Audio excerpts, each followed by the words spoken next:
Hello everyone, welcome to ministry of current affairs. इस video में हम एग्रीकल्चर करंट अफेयर का सेट नंबर 2 करेंगे। हम डिटेल में रिसर्च बेस्ड करंट अफेयर कर रहे हैं नाबार्ड एग्जाम के लिए, आईसीएआर एग्जाम, आईएआरआई या कोई भी ऐसा एग्जाम जिसमें एग्रीकल्चर करंट अफेयर आते हैं। जुलाई से दिसंबर का सेट 1 ऑलरेडी अपलोड हो चुका था, ये है सेट नंबर 2। चलिए शुरू करते हैं वीडियो। अभी अभी नेशनल हॉर्टिकल्चर बोर्ड, राष्ट्रीय बागवानी बोर्ड का डेटा आया है। तो फाइनेंशियल ईयर 2022 में भारत में लार्जेस्ट मशरूम प्रोड्यूसिंग स्टेट कौन सा था, यानी भारत का कौन सा ऐसा राज्य है जिसमें मशरूम का उत्पादन सबसे ज्यादा हुआ। कई बार ये भी पूछते हैं कि मशरूम क्या है, तो मशरूम जो है वो एक फंगस है। Is that okay? ये एडिबल फंगस में आता है, यानी खाने योग्य फंगस है। और इसको अगारकियस बोलते हैं, इसका साइंटिफिक नेम है अगारकियस। तो बिहार नंबर 1 रहा पूरे इंडिया में। सबसे ज्यादा जो मशरूम का प्रोडक्शन हुआ वो बिहार में हुआ, 28,000 टन। पिछले साल ओडिशा नंबर 1 था, यानी फाइनेंशियल ईयर 21 में ओडिशा नंबर 1 था, लेकिन अब ओडिशा तीसरे नंबर पे पहुंच गया। दूसरे नंबर पे महाराष्ट्र, पहले नंबर पे बिहार। बिहार में 28,000 टन मशरूम का उत्पादन हुआ। और ये क्रेडिट किसे जाता है? बिहार को एक मशरूम स्टेट बनाने के लिए जो क्रेडिट है वो एक बहुत ही जाने माने साइंटिस्ट हैं, वैज्ञानिक हैं, उन्हें जाता है, जिनका नाम है डॉक्टर दयाराम। और डॉक्टर दयाराम को हम मशरूम मैन ऑफ बिहार भी बोलते हैं, मशरूम मैन ऑफ बिहार। और बिहार में जो ये 28,000 मेट्रिक टन मशरूम पैदा हुआ, ये इंडिया का कितने परसेंट है? तो ये है इंडिया का 10.82%। ठीक है, इंडिया का 10.82%। मतलब ऐसा नहीं है कि बिहार कोई रनअवे लीडर है, कि जैसे फॉर एग्जांपल कई क्रॉप्स ऐसे हैं जिनमें 40 से 50% एक ही राज्य से आता है, वैसी बात नहीं है, काफी क्लोज है। लेकिन फाइनेंशियल ईयर 22 में बिहार नंबर 1 रहा इसको प्रोड्यूस करने में, मशरूम को। चलिए अगले सवाल पे आते हैं। अभी अभी थर्ड एडवांस एस्टिमेट आए हैं, area and production of various horticulture crops for the financial year 2022। सरकार अपने एस्टिमेट करती रहती है कि कितना प्रोडक्शन होगा, हॉर्टिकल्चर प्रोडक्शन कितना होगा, बागवानी विकास जो है भारत में कितना होगा, बागवानी उत्पादन कितना होगा। तो जो थर्ड एडवांस एस्टिमेट आए हैं, इनके हिसाब से भारत का जो एस्टिमेटेड टोटल हॉर्टिकल्चर प्रोडक्शन है वो कितना है फाइनेंशियल ईयर 22 में? तो ये है 342.33 मिलियन टन। हॉर्टिकल्चर में क्या क्या आता है? हॉर्टिकल्चर में हमारे फ्रूट्स आ जाते हैं, वेजिटेबल्स आ जाते हैं, मसाले आ जाते हैं, स्पाइसेस, प्लांटेशन क्रॉप्स आ जाते हैं, मतलब जैसे चाय, कॉफी, कोकोआ वगैरह, ये सब अगर उस कंट्री में होते हैं तो वो भी आ जाते हैं। मेडिसिनल प्लांट आ जाते हैं, एरोमेटिक प्लांट आ जाते हैं। तो ये सब हॉर्टिकल्चर में हम काउंट कर लेते हैं, लेकिन ऑब्वियसली 90% तो फ्रूट्स और वेजिटेबल ही रहता है। ठीक है, तो मैं आपको दिखा देता हूं यहाँ पे। ये देखिए, भारत में अगर पूछें आपसे कि टोटल हॉर्टिकल्चर एरिया कितना है, यानी बागवानी खेती जितने क्षेत्रफल पे की जाती है, जितने एरिया पे की जाती है, वो कितना है? तो वो है 28 मिलियन हेक्टेयर।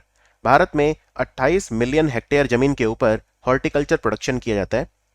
और अगर आप टोटल प्रोडक्शन की बात करें मिलियन टन में, कितना एमटी, कितना मिलियन टन हमारे यहाँ भारत में फाइनेंशियल ईयर 22 में हॉर्टिकल्चर प्रोडक्शन हुआ, तो वो था 342.33। और जैसा मैंने बताया 90% तो फ्रूट और वेजिटेबल ही होता है।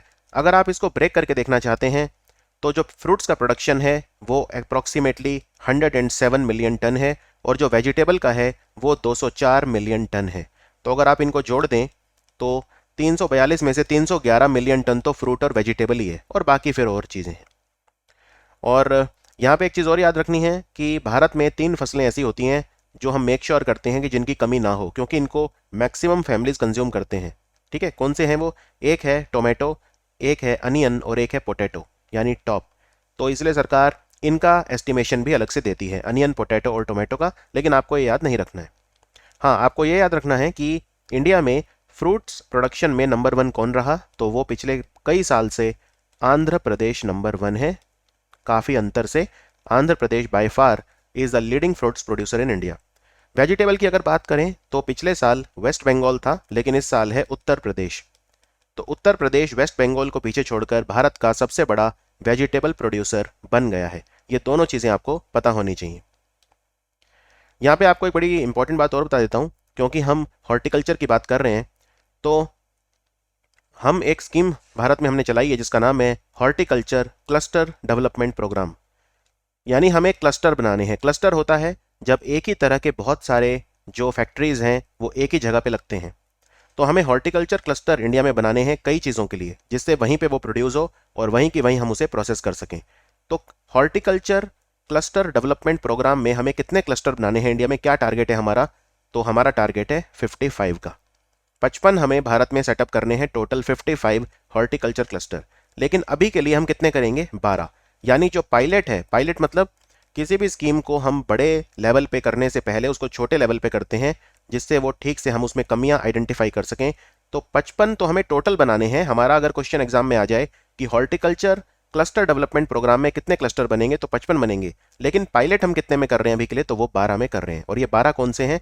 तो ये जो मैप है ये आप देख सकते हैं, ये कृषि मंत्रालय की वेबसाइट पे ही लिया गया है। ये हैं वो 12। इनमें 2 बनेंगे सेब के लिए, शोपियन ऑन किन्नौर, ठीक है, किन्नौर हिमाचल में है, शोपियन जम्मू कश्मीर में है। इनमें 3 बनेंगे आम के लिए, लखनऊ यूपी में, गुजरात में कच्छ और तेलंगाना में महबूब नगर। 2 बनेंगे केले के लिए, अनंतपुर और थेनी, थेनी तमिलनाडु में है, अनंतपुर आंध्र में है। अंगूर के लिए बनेगा नासिक जो महाराष्ट्र में है। पाइनएप्पल के लिए, अनानास के लिए बनेगा सिफाही जिला जो त्रिपुरा में है। पॉम ग्रेनेट मतलब अनार, अनार के लिए सोलापुर और चित्रदुर्ग, चित्रदुर्ग कर्नाटक में है, सोलापुर महाराष्ट्र में है। और हल्दी के लिए बनेगा पश्चिम जयंतिया पहाड़ियां जिला जो मेघालय में है। ठीक है, आपको टेबल से ज़्यादा अच्छा याद हो टेबल, मैप से ज़्यादा अच्छा याद हो तो आप मैप से भी कर सकते हैं। तो ये 12 हॉर्टिकल्चर क्लस्टर हम अभी के लिए बना रहे हैं, लेकिन हमारा इवेंचुअल टारगेट है 55। आई होप ये क्लियर होगा। और हॉर्टिकल्चर हमारे लिए इतना इंपॉर्टेंट क्यों है? अगर आपसे इंटरव्यू में पूछ ले, मान लो हॉर्टिकल्चर इतना इंपॉर्टेंट क्यों है? भारत में सिर्फ 10% जमीन पे हम हॉर्टिकल्चर करते हैं, लेकिन भारत की 33% जो वैल्यू क्रिएशन होती है एग्रीकल्चर में वो हॉर्टिकल्चर से होती है। क्योंकि फल, सब्जियां, प्लांटेशन क्रॉप्स, मसाले वगैरह इनके दाम अच्छे मिलते हैं कंपेयर टू फूड क्रॉप्स। तो चावल, गेहूं और ये सब जो है, इनके मुकाबले किसान जो है वो हॉर्टिकल्चर में ज़्यादा अच्छा कमा सकता है। आइए अगले सवाल पे आते हैं। कन्फेडरेशन ऑफ इंडियन इंडस्ट्री यानी कि सीआईआई, भारतीय उद्योग परिसंघ, इन्होंने किसके साथ पार्टनरशिप की है? वायु अमृत प्रोजेक्ट लॉन्च किया है इन्होंने, जिससे हम पंजाब में कई जगह पे क्रॉप रेजिड्यू मैनेजमेंट कर सकें। यानी कि जो पराली होती है, यानी कि जो राइस का वेस्ट होता है, राइस क्रॉप का रेजिड्यू होता है, हम उसको अच्छे से मैनेज कर सकें जिससे किसान उसे बर्न ना करें। तो वायु अमृत प्रोजेक्ट किसका है? इंडियन ऑयल कॉरपोरेशन ने स्टार्ट किया है। ये इनका एक तरह से सीएसआर प्रोजेक्ट है, ये कॉरपोरेट सोशल रिस्पॉन्सिबिलिटी प्रोजेक्ट है एक तरह से इनका, राइट। तो ये इन्होंने स्टार्ट करा है सीआईआई के साथ मिलकर। तो ये प्रोजेक्ट ध्यान रखना है आपको। यहाँ पे आपको एक बड़ी इंपॉर्टेंट चीज़ और बता दूं, अभी पंजाब की सरकार ने यह भी कहा कि हमारी जो स्टबल बर्निंग की प्रॉब्लम है, हम उसे सॉल्व करने के लिए एक काम करेंगे। जो भी राइस रेजिड्यू होता है जिसको किसान जलाते हैं खरीफ सीजन खत्म होने पर, हम राइस रेजिड्यू के ऊपर एक केमिकल डाल देंगे जिसका नाम है पूसा बायोडिकम्पोजर। पूसा बायोडिकम्पोजर। और जब हम राइस रेजिड्यू के ऊपर पूसा बायोडिकम्पोजर डाल देंगे तो फिर वो किस में कन्वर्ट हो जाएगा? वो ऑर्गेनिक मैन्योर में कन्वर्ट हो जाएगा। तो उसे जलाना नहीं पड़ेगा। एक तो ये फायदा, एनवायरमेंट पोल्यूशन नहीं होगा। दूसरा ये कि वो मैन्योर में कन्वर्ट हो जाएगा और इसको फिर हम मैन्योर के तौर पे यूज कर सकते हैं as a alternative to fertiliser. अब सवाल ये है पहला तो कि पूसा बायोडिकम्पोजर किसने बनाया है और इसमें क्या होता है? नाम से पता चल रहा है पूसा, पूसा इंस्टीट्यूट मतलब इंडियन एग्रीकल्चर रिसर्च इंस्टीट्यूट जो पूसा रोड दिल्ली पे है। तो इंडियन एग्रीकल्चर रिसर्च इंस्टीट्यूट ने इसे बनाया है। दूसरा सवाल, पूसा बायोडिकम्पोजर के अंदर क्या होता है? तो ये आपको बता देता हूं। पूसा बायोडिकम्पोजर जो होता है, इसमें 7 अलग अलग तरह के फंगाई होते हैं, यानी 7 फंगाई का मिक्सचर होता है ये। और ये क्या करता है? जब ये राइस रेजिड्यू के ऊपर जाता है तो वहां पे जो एंजाइम्स होते हैं वो प्रोड्यूस करता है। जैसे सेल, जो राइस रेजिड्यू होता है उसमें सेलुलोज होता है, लिग्निन होता है, पेक्टिन होता है। तो ये उनको ब्रेक डाउन करता है, यानी उसको पूरी तरह से उसका विघटन कर देता है, पूरी तरह से उसको डिकम्पोज कर देता है। और उसके बाद जो प्रोडक्ट बनता है वो बनता है मैन्योर। ये जो काम करता है बहुत अच्छा, पूसा बायोडिकम्पोजर 30 से 32 डिग्री टेम्परेचर पे काम करता है और 20 दिन के अंदर पूरी जो डिग्रेडेशन प्रोसेस होता है वो स्टार्ट हो जाता है, राइट। फर्मेंटेशन जो करता है ये, वो प्रोसेस 8 से 10 दिन में स्टार्ट हो जाता है और पूरी तरह से डिग्रेडेशन प्रोसेस जो है वो 20 दिन में पूरा हो जाता है। मतलब 20 दिन के अंदर ये कन्वर्ट कर देगा राइस रेजिड्यू को मैन्योर में। तो ये पूसा बायोडिकम्पोजर पे भी क्वेश्चन आ सकता है कि पूसा बायोडिकम्पोजर क्या होता है। तो भाई आई होप आप बता देंगे। 7 फंगस से मिलकर बनता है। प्लांट के जो प्रोटीन होते हैं जैसे सेलुलोज, जैसे प्लांट की सेल वॉल सेलुलोज की बनी होती है, लिग्निन भी होता है, पैक्टिन, इनको तोड़ता है। जब इनको तोड़ेगा तभी तो फिर वो मैन्योर बनेगा। और ये डिकम्पोज का, फर्मेंटेशन का जो काम है ये करता है पूसा बायो डिकम्पोजर। चलिए अब हम अगले सवाल पे आते हैं। ये अभी अभी रिपोर्ट आई थी हमारे गृह मंत्रालय की, तो उन्होंने ये कहा कि ये वाला जो फाइनेंशियल ईयर है इसके शुरू के 4 महीनों में, यानी कि 1 अप्रैल से स्टार्ट हो जाता है फाइनेंशियल ईयर, तो अप्रैल, मई, जून और जुलाई, इन 4 महीनों में प्राकृतिक आपदाओं की वजह से, जैसे भूस्खलन यानी लैंडस्लाइड और बाढ़ यानी फ्लड्स, इनकी वजह से सबसे ज्यादा क्रॉप एरिया भारत के किस राज्य में डैमेज हुआ। तो सबसे पहले तो ये याद रखो, टोटल कितने हेक्टेयर एरिया जो है वो बाढ़ की वजह से खत्म हो गया, तो 3,40,000 हेक्टेयर सिर्फ 4 महीनों में, इस फाइनेंशियल ईयर के शुरू के 4 महीनों में डैमेज हो गया नेचुरल डिजास्टर्स की वजह से। और 3,40,000 में से 2,40,000, राइट, 2,40,000, ऑलमोस्ट 75% असम में हुआ। तो आंसर है असम। सबसे ज्यादा जो हाईएस्ट डैमेज हुआ वो असम में हुआ। दूसरे नंबर पे हुआ पंजाब में। पंजाब में ऑलमोस्ट 81,000 हेक्टेयर जमीन बर्बाद हो गई, कृषि जिसपे हो रही थी। और तीसरे नंबर पे था आंध्र प्रदेश, जिसमें 11,280 हेक्टेयर जमीन जो है वो तबाह हो गई थी। Is that understood? लेकिन बहुत ही सिग्निफिकेंट डैमेज जो हुआ था वो असम को हुआ, क्योंकि असम में ब्रह्मपुत्र नदी में जो फ्लड्स आए थे उसकी वजह से बहुत ज्यादा नुकसान वहां पे झेलना पड़ा असम को। अभी अभी एक वैरायटी क्रिएट की गई है क्रॉप की, आपको बताना है ये कौन सी क्रॉप है। इसका नाम है कदीरी लेपाक्षी 1812। कदीरी लेपाक्षी 1812 ये ग्राउंडनट वैरायटी है, यानी मूंगफली की वैरायटी है। मूंगफली को आप पीनट भी बोल सकते हो, कोई दिक्कत नहीं है। तो ये ग्राउंडनट, और ग्राउंडनट के उत्पादन में गुजरात जो है वो इंडिया का नंबर 1 राज्य है, राइट। तो लेकिन कदीरी लेपाक्षी वैरायटी जो है ये कहाँ की है? आंध्र प्रदेश। तो आंध्र प्रदेश में एक इंस्टीट्यूट है जिसको बोलते हैं कदीरी एग्रीकल्चर रिसर्च स्टेशन। ये श्री सत्य साई जिला जो अभी अभी बना है, अभी जो आंध्रा है उसमें नए 13 जिले बने अभी अभी, उनमें से एक है श्री सत्य साई जिला, जिसका नाम श्री सत्य साई बाबा के नाम पे रखा है। तो श्री सत्य साई जिला बना है, वहां पे है कदीरी एग्रीकल्चर रिसर्च स्टेशन। उन्होंने बनाई है कदीरी लेपाक्षी 1812 वैरायटी, और ये ग्राउंड नट की वैरायटी है। अब दूसरी बात, ये जो वैरायटी है ये इंपॉर्टेंट क्यों है? पहली बात तो ये वैरायटी इंपॉर्टेंट इसलिए है, एक तो ये न्यूट्रिशियस ज्यादा है। जो पुरानी वैरायटी हम यूज कर रहे थे जिसे हम K6 वैरायटी या कदीरी 6 वैरायटी बोलते हैं, तो ये उसकी अपग्रेडेड वर्जन है। इसमें प्रोटीन और न्यूट्रिएंट ज्यादा हैं। इसमें 28% जो प्रोटीन है और 51% ऑयल है, ठीक है ना। तो काफी अच्छा इसमें मूंगफली का तेल और प्रोटीन वगैरह आपको मिलेंगे इसमें। और ये ड्रॉट रेजिस्टेंट है, एक ये फायदा है। और दूसरा एक फायदा और है इसका कि ये इनंडेशन रेजिस्टेंट है। इनंडेशन मतलब होता है फ्लड, अगर बहुत ज्यादा पानी भी आ जाए ना, इनंडेशन मतलब डूब जाना, अगर बहुत ज्यादा फ्लड भी आ जाए तो फिर, क्योंकि जो आंध्र प्रदेश में नदियां बहती हैं, कृष्णा नदी वगैरह, उनमें कृष्णा डेल्टा वगैरह में कई बार फ्लड आ जाते हैं, तो ये इनंडेशन रेजिस्टेंट भी है और ड्रॉट रेजिस्टेंट भी है। तो दोनों फायदे हैं इसके। तो ये डेवलप करी है आंध्र प्रदेश में कदीरी जो एग्रीकल्चर रिसर्च स्टेशन है उसने, और ये ग्राउंड नट का एक प्रकार है। अभी अभी वर्ल्ड फूड प्राइस इंडेक्स जो है ये रिलीज करा किस ऑर्गेनाइजेशन ने? ये एक्चुअली हर महीने रिलीज होता है, एवरी मंथ। तो ये रिलीज कौन करता है? आइए दिखाता हूं। ये देखिए, वर्ल्ड फूड प्राइस इंडेक्स ये रिलीज करता है फूड एंड एग्रीकल्चर ऑर्गेनाइजेशन। तो आंसर है FAO। और एक बड़ा अच्छा सवाल ये भी आता है एग्जाम में कि ये फूड प्राइस इंडेक्स कितनी चीजों से मिलकर बनता है? तो ये 5 चीजों को ट्रैक किया जाता है इसमें, और 5 का एवरेज लेके बनता है फूड प्राइस इंडेक्स। तो कौन कौन सी 5 चीजें हैं? अब यहाँ पे आप देखिए, ये फूड प्राइस इंडेक्स ये हर साल रिलीज होता है, और 2022 में भी आप अगर देखें जनवरी से लेकर दिसंबर तक ये लगातार जो है वो लॉन्च हुआ। और इसमें आपको एक आइडिया मिल जाता है कि दुनिया में जो इन्फ्लेशन है वो बढ़ रहा है कि नहीं। अब जैसे यहाँ पे आप देख सकते हैं 135 था, फिर 133 ऐसे चल रहा था, ठीक है। फिर जनवरी फरवरी में आप देखें, लेकिन एकदम से बढ़ गया। क्यों बढ़ गया ये? क्योंकि जो यूक्रेन में युद्ध हुआ वो फरवरी में स्टार्ट हुआ था। तो उसके बाद से आप देख सकते हैं एकदम से फूड इन्फ्लेशन कितना ज़्यादा हो गया। अब ये धीरे धीरे फिर से वो हो रहा है। फूड इन्फ्लेशन को कम करने के लिए थोड़ी कोशिश भी की गई। ब्लैक सी ग्रेन इनिशिएटिव, यूनाइटेड नेशन और टर्की ने संधि करवा दी, सुलह करवा दी यूक्रेन और रशिया के बीच में कि आप कम से कम जो जो अनाज है उसे तो कम से कम आप निकलने दो ब्लैक सी से। तो वो मान गए थे, लेकिन अब 120 दिन के लिए मान गए थे, लेकिन फिर रशिया कुछ वो कर रहा है। तो ये सब चीज़ें चलती रहती हैं। लेकिन फूड प्राइस इंडेक्स जो है ये कितनी चीज़ों से मिलकर बनता है? तो 5 चीज़ों के प्राइस ट्रैक किए जाते हैं। कौन सी 5 चीज़ें हैं? एक तो है मांस यानी मीट, एक है डेयरी प्रोडक्ट, दूध वगैरह ये सब, एक है सीरियल्स, एक है वेजिटेबल ऑयल और एक है शुगर। तो 5 चीज़ों का जो इंडेक्स है अलग अलग निकलता है। ये देखिए, ये मीट का इंडेक्स है, ये डेयरी का इंडेक्स है, ऐसे करके सबके अपने अपने इंडेक्स हैं और इन पांचों का एवरेज लिया जाता है, वेटेड एवरेज, उससे बनता है फूड प्राइस इंडेक्स। तो फूड प्राइस इंडेक्स जो होता है एफएओ का, वो 5 चीज़ों से मिलकर बनता है, meat, dairy, cereal, vegetable oil और शुगर।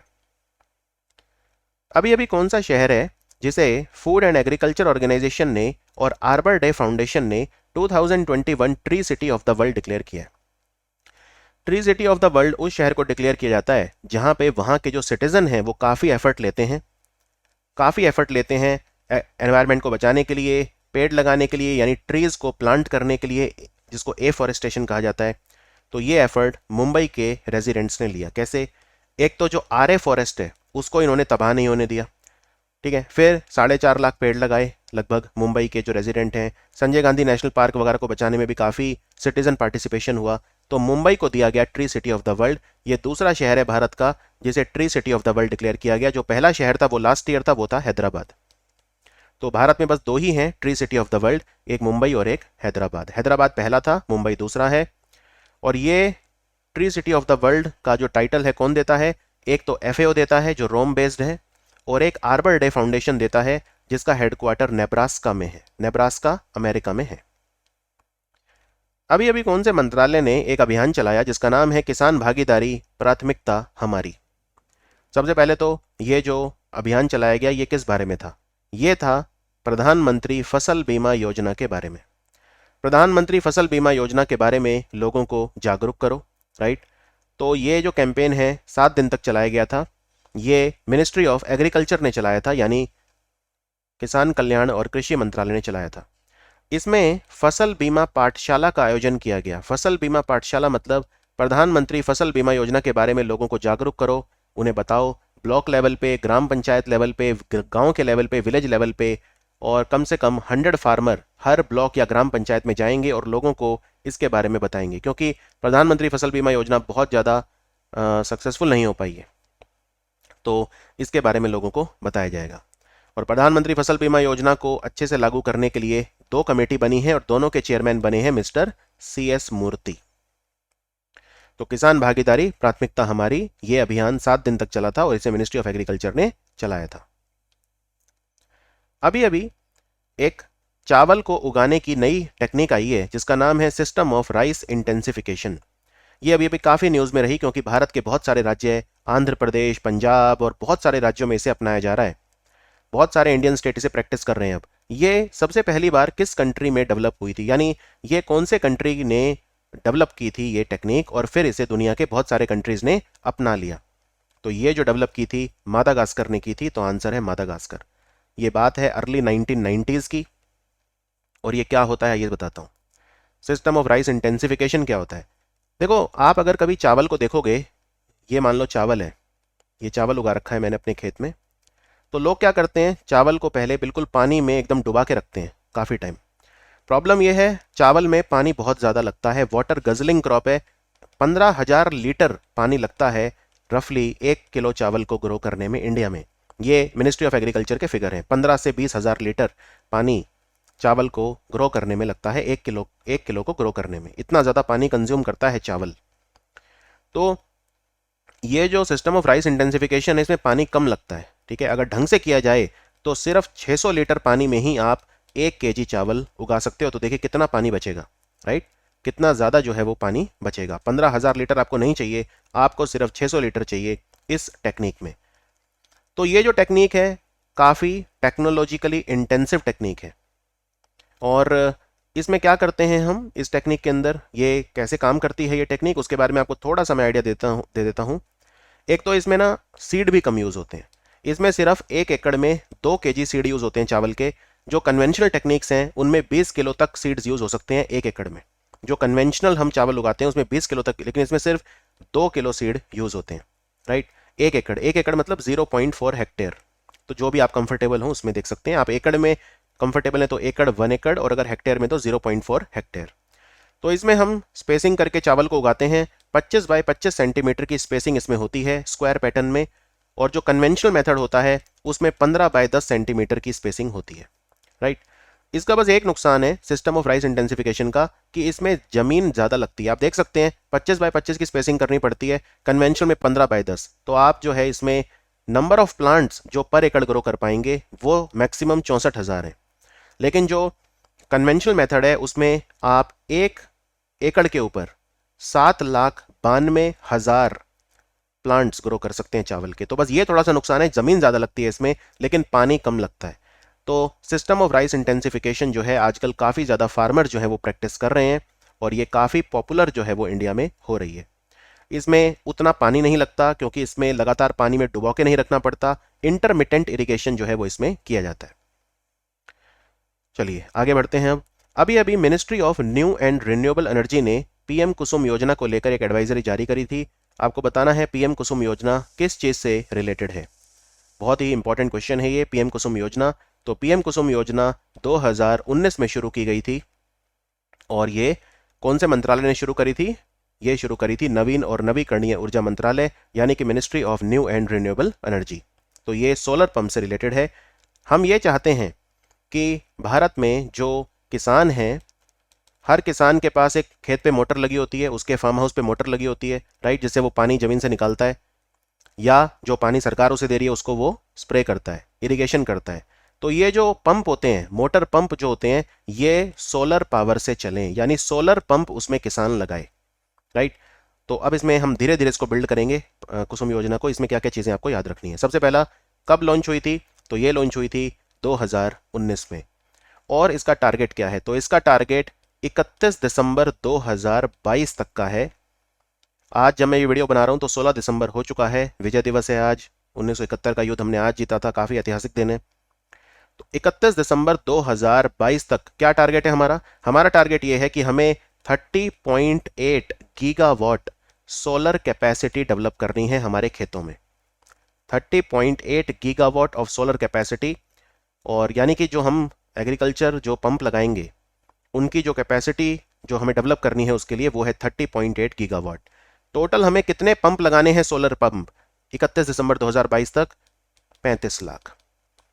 35 लाख, 3.5 मिलियन जो किसान हैं वो बेनिफिट होने चाहिए इससे, यानी 35 लाख हमें मिनिमम जो पंप है वो लगाने हैं इसमें। ये एक हमारा दूसरा लक्ष्य है। पहला लक्ष्य था 30.8 गीगावाट की हमें सोलर कैपेसिटी डेवलप करनी है दिसंबर 2022 तक। दूसरा है कि हमें 3.5 मिलियन फार्मर्स को बेनिफिट देना है। अंडरस्टूड? अब इसमें किसान कहेगा कि मेरे पास तो पैसा ही नहीं है सोलर पंप खरीदने के लिए, सोलर पंप महंगे आते हैं, ऑब्वियसली महंगे आते हैं। तो सरकार बोल रही है कोई बात नहीं, 60% हम देंगे आपको सब्सिडी, ठीक है। 30% आपको लोन दिलवा देंगे, आपकी जेब से लगेगा सिर्फ 10%। यानी कि आपको जो खुद अपना पैसा लगाना है 10% अपनी जेब से लगाना है बस। 60% आपको सब्सिडी दे देंगे और ये सब्सिडी आपके अकाउंट में डायरेक्ट बेनिफिट ट्रांसफर के थ्रू पहुंचा देंगे। अंडरस्टूड?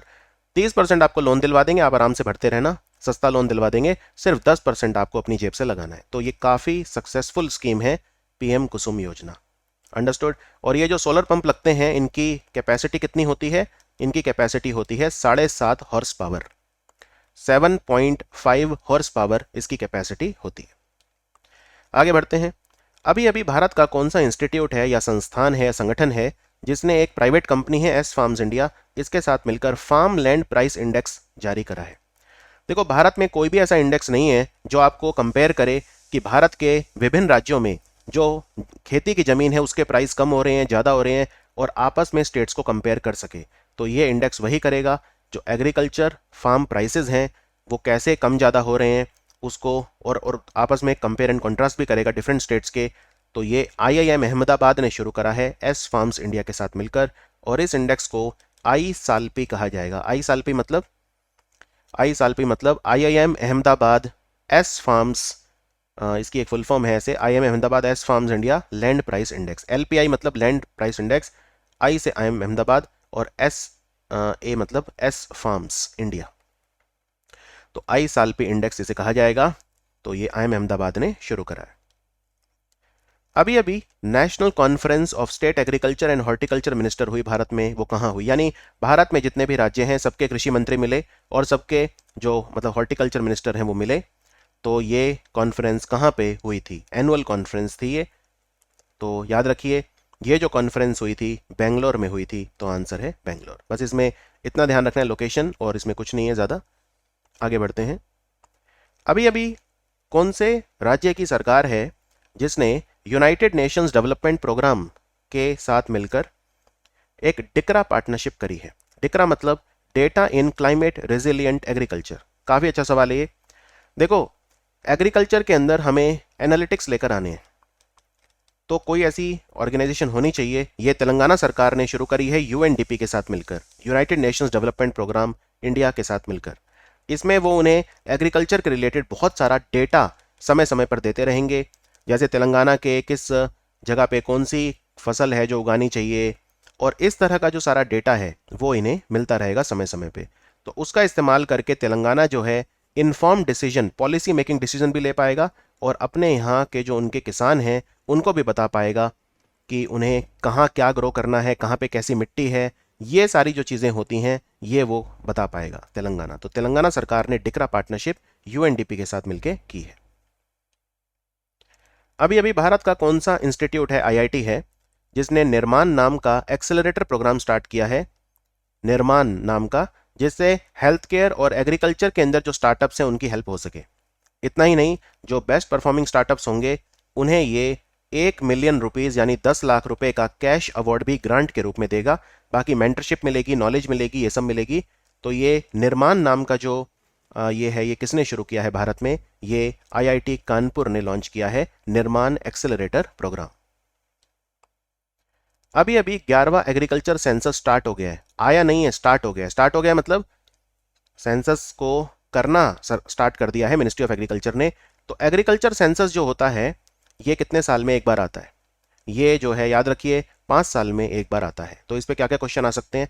सबसे पहला क्वेश्चन, भारत में एग्रीकल्चर सेंसस कौन करवाता है? तो ministry of agriculture and farmer welfare कराता है। और जो हमारा नॉर्मल सेंसस होता है 10 साल बाद, सेंसस 2011 में जो हुआ था, ये कौन कराता है? ये कराता है गृह मंत्रालय। एक office of registrar and census commissioner होता है जो मिनिस्ट्री ऑफ होम अफेयर्स के अंडर आता है। तो नॉर्मल सेंसस को कराता है गृह मंत्रालय, एग्रीकल्चर सेंसस को कराता है एग्रीकल्चर मंत्रालय। पहला सवाल, कितने सालों में होता है? 5 सालों में एक बार होता है। कौन सी बार हो रहा है? तो भारत में 10 एग्रीकल्चर सेंसस हो चुके हैं, ये 11वां है। अब अगला सवाल, एग्रीकल्चर सेंसस जो होगा, जो 11वां एग्रीकल्चर सेंसस हम करवाएंगे, इसके लिए जो रेफरेंस ईयर है वो कौन सा है? तो रेफरेंस ईयर है 2020-21। ध्यान से देखिए, हालांकि एग्रीकल्चर सेंसस 2021-22 है, लेकिन जो रेफरेंस ईयर है वो है 2020-21। Is that understood? और ये पहली बार है कि डेटा कलेक्ट करने में हम स्मार्टफोन, टैबलेट, कंप्यूटर, लैपटॉप, इन सब चीज़ों का इस्तेमाल करेंगे। हम डिजिटल टेक्नोलॉजी का इस्तेमाल भी करेंगे, क्योंकि भारत के ज़्यादातर जो स्टेट्स हैं उन्होंने अपने लैंड रिकॉर्ड्स जो हैं उन्हें डिजिटाइज कर दिया है, तो आसान हो जाएगा। Is that understood? तो एग्रीकल्चर सेंसस हम करवाएंगे। अब एग्रीकल्चर सेंसस में अगला सवाल कि एग्रीकल्चर सेंसस में हम क्या करते हैं, मतलब क्या चीज़ है जो मेजर करते हैं, राइट? तो एग्रीकल्चर सेंसस में हम बहुत सारी चीज़ें देखते हैं, जैसे लैंड होल्डिंग्स, यानी भारत में एवरेज लैंड होल्डिंग कितनी है, किसानों के पास कितनी ज़मीन है, कितनी लैंड होल्डिंग्स हैं। तो इसका एक पूरा डैशबोर्ड होता है कि फॉर एग्जांपल भारत में कितनी लैंड होल्डिंग है, यानी कितने ज़मीन के टुकड़े हैं, उनका एवरेज साइज़ कितना है, कितना नंबर है, कितना एरिया है। फिर ग्रुप के हिसाब से, क्लास के हिसाब से कि किसके पास कितना है, किस जो कम्युनिटी है उसके पास कितना है, होल्डिंग्स किस तरह की हैं, राइट? तो ये सारी चीज़ें हम इसमें देखते हैं, नेशनल लेवल पे भी और स्टेट लेवल पे भी, राइट? तो ये हम इसमें देखते हैं, मेनली लैंड होल्डिंग्स के बारे में होता है ये। फिर ऑपरेशनल लैंड होल्डिंग कितनी है, और शेड्यूल कास्ट जो है उनमें कितनी है, शेड्यूल ट्राइब में कितनी है, दूसरे ओबीसी वगैरह के पास लैंड कितना है, कितनी एवरेज लैंड होल्डिंग है, ये सब चीज़ें हम एग्रीकल्चर सेंसस में देखते हैं। आइए आगे बढ़ते हैं। अभी अभी agriculture infrastructure fund award ceremony हुई, इसमें बेस्ट परफॉर्मिंग स्टेट का अवार्ड किसे मिला है?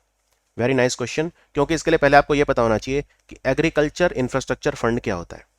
देखो, जब कोविड आया तो कोविड से निपटने के लिए एक एग्रीकल्चर इंफ्रास्ट्रक्चर फंड यानी एआईएफ स्कीम स्टार्ट की गई थी। AIF scheme, right? तो एआईएफ जो स्कीम स्टार्ट की गई थी, इसमें सरकार क्या बोली? सरकार ये बोली बैंकों को और नॉन बैंकिंग फाइनेंशियल कंपनीज या जो दूसरे फाइनेंशियल इंस्टीट्यूशन है कि आप प्राइमरी एग्रीकल्चर क्रेडिट सोसाइटीज को लोन दे दो, आप सेल्फ हेल्प ग्रुप्स को लोन दे दो, आप जो मार्केटिंग कोऑपरेटिव सोसाइटीज़ हैं एग्रीकल्चर की उन्हें लोन दे दो, मतलब फार्मर्स को लोन दे दो आप, मतलब लोन से पीछे मत हटो। कोविड के बाद बहुत बुरी हालत थी किसानों की, वो सप्लाई चेन टूट गया था, ऑपरेशंस टूट गए थे। तो सरकार ने कहा बैंकों को और नॉन बैंकिंग फाइनेंशियल कंपनीज को कि अगर कोई नॉन परफॉर्मिंग एसेट हो जाते हैं या वो हो जाते हैं, आप उसकी परवाह मत करो, हम देख लेंगे। राइट, यानी एक तरह से क्रेडिट गारंटी था ये।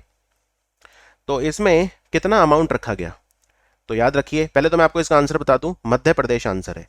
एग्रीकल्चर इंफ्रास्ट्रक्चर फंड को लागू करने में, उसको क्रियान्वित करने में, उसको ढंग से इंप्लीमेंट करने में मध्य प्रदेश जो है उसे बेस्ट राज्य का अवार्ड मिला है। अब मैं आपको बताता हूं, एग्रीकल्चर इंफ्रास्ट्रक्चर फंड नाम से पता चल रहा है वैसे तो एआईएफ, एग्रीकल्चर का इंफ्रास्ट्रक्चर अगर आपको बनाना है लोन ले लो। राइट, तो अब इसमें इसकी कंडीशन क्या है। पहली बात तो ये 4 साल के लिए लॉन्च हुआ था। इसमें जो टोटल अमाउंट है वो है 1 लाख करोड़। 1 लाख करोड़ कैसे, तो पहले साल के लिए था 10,000 करोड़ और फिर बचे हुए 3 सालों के लिए था 30,000 करोड़ ईच। तो 30,000 करोड़ 3 सालों मतलब 90,000 करोड़ और 10,000 करोड़ टोटल हो गया 1 लाख करोड़। पहले साल के लिए था 10,000 करोड़ अमाउंट और अगले 3 सालों के लिए हर साल था 30,000 करोड़। तो टोटल कितना हो गया 1 लाख करोड़। तो इसमें सस्ता लोन मिलता है, किस किस को मिलता है, फार्मर्स को मिलता है, सेल्फ हेल्प ग्रुप्स को मिलता है, मार्केटिंग कोऑपरेटिव सोसाइटीज को मिलता है, प्राइमरी एग्रीकल्चर क्रेडिट सोसाइटी को मिलता है, फार्मर प्रोड्यूसर ऑर्गेनाइजेशंस को मिलता है। तो उन्हें सस्ता लोन मिलता है और इंटरेस्ट सबवेंशन वगैरह जो है उन्हें दिया जाता है। 3% का इंटरेस्ट सबवेंशन यानी कि ब्याज अनुदान उन्हें मिलता है 2 करोड़ रुपए तक के लोन पे। अगर आप 2 करोड़ रुपए तक का लोन ले रहे हो तो 3% का आपको जो है छूट ब्याज के ऊपर मिल जाएगा। तो ये है एग्रीकल्चर इंफ्रास्ट्रक्चर फंड, 4 साल के लिए लॉन्च किया था सरकार ने, भारत सरकार ने, और इसको लागू करने में सबसे अच्छा भारत का जो राज्य है वो है मध्य प्रदेश। अब आगे बढ़ते हैं, भारत के कौन से राज्य ने या यूनियन टेरिटरी ने परवाज मार्केट लिंकेज स्कीम स्टार्ट करी है एग्रीकल्चर और हॉर्टिकल्चर पेरिशेबल्स को सपोर्ट करने के लिए। ये जम्मू कश्मीर ने स्टार्ट करी है। देखो, कुछ ऐसी फसलें होती हैं जो बहुत जल्दी खराब हो जाती हैं, मतलब ओवरनाइट ही खराब हो जाती हैं अगर उन्हें ढंग से टेक केयर ना करो। जैसे फल सब्जियां वगैरह जल्दी सड़ जाते हैं ना, पेरिशेबल बोलते हैं इन्हें। और कुछ हैं जो बहुत ही जल्दी, उनमें भी कई तो ऐसे हैं जो बिल्कुल मतलब 2-3 दिन में ही खराब हो जाते हैं, जैसे केले वगैरह हो गए, अगर वो पक गए हैं तो 2-3 दिन में ही खराब हो जाते हैं अगर उन्हें कंज्यूम ना किया जाए। तो Parvaz market linkage scheme Jammu Kashmir ने शुरू करी है। अब जो जल्दी खराब हो रहा है, आप एक काम करो, एयर कार्गो का इस्तेमाल करो, क्योंकि अगर आप रेलगाड़ी से भेजोगे जम्मू कश्मीर से दिल्ली तो टाइम लगेगा। आप एयर कार्गो का यूज करो, आप हवाई जहाज से भेजो। और हवाई जहाज से भेजोगे तो थोड़ा महंगा तो पड़ेगा क्योंकि स्पेशल कार्गो प्लेन होते हैं, लेकिन हम आपको 25% की छूट देंगे। तो 25% की छूट दी जा रही है एयर कार्गो के ऊपर, एयर फ्रीट ऑपरेशंस के ऊपर, फल और सब्जियों वगैरह के लिए, यानी हॉर्टिकल्चर पेरिशेबल्स के लिए। तो ये परवाज नाम की स्कीम जम्मू कश्मीर की सरकार ने शुरू करी।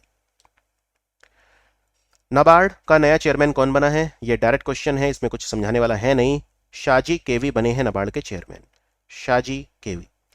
और नाबार्ड के चेयरमैन पहले चिंतला गोविंदा रजूलू थे, फिर मोहम्मद मुस्तफ़ा का नाम गया था, लेकिन फाइनली जो बने हैं वो हैं शाजी केवी। और नाबार्ड कौन सी कमेटी के कहने पे शुरू किया गया था, कमेटी का क्या नाम था, बी शिवारमम कमेटी। बी शिवारमम कमेटी जो है उसने कहा था, तब नाबार्ड बना था 12 जुलाई 1982 को। भारत में 5 ऑल इंडिया फाइनेंशियल इंस्टीट्यूशन है, उनमें से एक है नाबार्ड। जो 5वां बना है वो कौन सा है, वो है NaBFID, national bank for financing infrastructure and development. NABARD जो है उसने भारत के कौन से राज्य को रूरल इंफ्रास्ट्रक्चर प्रोजेक्ट्स के लिए 230 करोड़ रुपए का लोन सैंक्शन किया है। ये अपने आरआईडीएफ से किया है, रूरल इंफ्रास्ट्रक्चर डेवलपमेंट फंड, जो 1995-96 में बना था आरआईडीएफ। तो आरआईडीएफ के थ्रू नाबार्ड ने जो ये दिया है पैसा 230 करोड़ रुपए का, ये मिजोरम को दिया है, जिससे वो अपने रूरल इंफ्रास्ट्रक्चर प्रोजेक्ट्स को कंप्लीट कर सके। अभी अभी international treaty on plant genetic resources for food and agriculture, इसकी 9वीं बैठक हुई थी और ये भारत के लिए गर्व की बात है कि भारत में हुई थी। तो भारत में कहां हुई थी, भारत में ये नई दिल्ली में हुई थी। ठीक है, अब ये सब क्या है, ये प्लांट जेनेटिक रिसोर्सेज वगैरह। देखो, आपने जीन बैंक सुना होगा। अब जो प्लांट है ना, हम उनका जर्म प्लाज्म वगैरह स्टोर करके रखते हैं। कल को कोई दिक्कत आ जाए, मान लो कोई, तो हमें वो प्लांट्स के बीज वगैरह भी तो प्रोटेक्ट करके रखने हैं। तो सीड बैंक होते हैं, जीन बैंक होते हैं, इन सब में हम उनको स्टोर करके रखते हैं, यानी प्लांट जेनेटिक रिसोर्सेज को हम स्टोर करके रखते हैं। उसके लिए ये इंटरनेशनल ट्रीटी है। इसकी 9वीं बैठक जो है, जिसको GP9 बोलते हैं, गवर्निंग बॉडी की 9th बैठक यानी GP9, वो इंडिया में हुई थी, नई दिल्ली में हुई थी। तो और ये जो जीन बैंक और सीड बैंक वगैरह ये सब हैं, ये एक्स सीतु मेथड होते हैं कंजर्वेशन के। एक होता है इन सीतु। इन सीतु मतलब जब आप किसी चीज को कंजर्व करते हो उसके नेचुरल एनवायरनमेंट में तो उसे इन सीतु बोलते हैं, और एक्स सीतु बोलते हैं जिसमें आप एक आर्टिफिशियल एनवायरनमेंट में उसे प्रिजर्व करते हो। तो जीन बैंक और सीड बैंक वगैरह ये सब जो है ये x situ method of conservation होते हैं। फिर नाबार्ड की फिर से बात करते हैं। नाबार्ड जो है उसने अभी अभी 222 करोड़ रुपए, ऑलमोस्ट 221.99 मतलब 222 करोड़ रुपए का लोन दिया है। कौन से राज्य को दिया है? ये भी RIDF फंड के थ्रू दिया है, रूरल इंफ्रास्ट्रक्चर डेवलपमेंट फंड, जिससे वो अपने रूरल स्कूल्स का इंफ्रास्ट्रक्चर अच्छा कर सके। तो ये पंजाब को दिया है। Global forest sector outlook report आई है 2050। ये किसने रिलीज करी है? ये जो रिपोर्ट है ये फूड एंड एग्रीकल्चर ऑर्गेनाइजेशन ने रिलीज करी है। यहाँ पे आप देख सकते हैं इस रिपोर्ट को, ग्लोबल फॉरेस्ट सेक्टर आउटलुक। और इस रिपोर्ट में क्या कहा गया है? इस रिपोर्ट में कुछ आपके लेवल के लिए तो इंपॉर्टेंट नहीं, कि एक दो चीजें बता देता हूँ। चलो, अब रिपोर्ट मेंशन की है तो इन्होंने ये कहा है कि जो वुड वुड की डिमांड है वो बढ़ने वाली है, राइट। हम तो उल्टा ये सोच रहे हैं वुड की डिमांड कम होनी चाहिए क्योंकि ये नॉन रिन्यूएबल सोर्स है, लेकिन वुड की डिमांड बढ़ेगी। तो इन्होंने कहा कि जो टिम्बर है और जो मैन मेड सेलुलोज फाइबर है उनकी जो डिमांड है वो बढ़ रही है, और इनकी डिमांड 2050 तक 272 मिलियन क्यूबिक मीटर हो जाएगी। 272 ये वॉल्यूम है, मीटर क्यूब जो ये है मिलियन क्यूबिक मीटर यानी मीटर क्यूब, ये वॉल्यूम है। तो कितनी लकड़ी हमें चाहिएगी 2050 तक? हमारी डिमांड हो जाएगी 272 million, 27.2 crore, 272 million metre cube, इतनी लकड़ी हमें चाहिएगी। एक और इन्होंने फिगर दिया है इसमें कि जो प्राइमरी प्रोसेस्ड वुड प्रोडक्ट हैं, प्राइमरी प्रोसेस्ड वुड प्रोडक्ट्स, इनकी डिमांड 2050 तक 3.1 बिलियन क्यूबिक मीटर हो जाएगी। 310 करोड़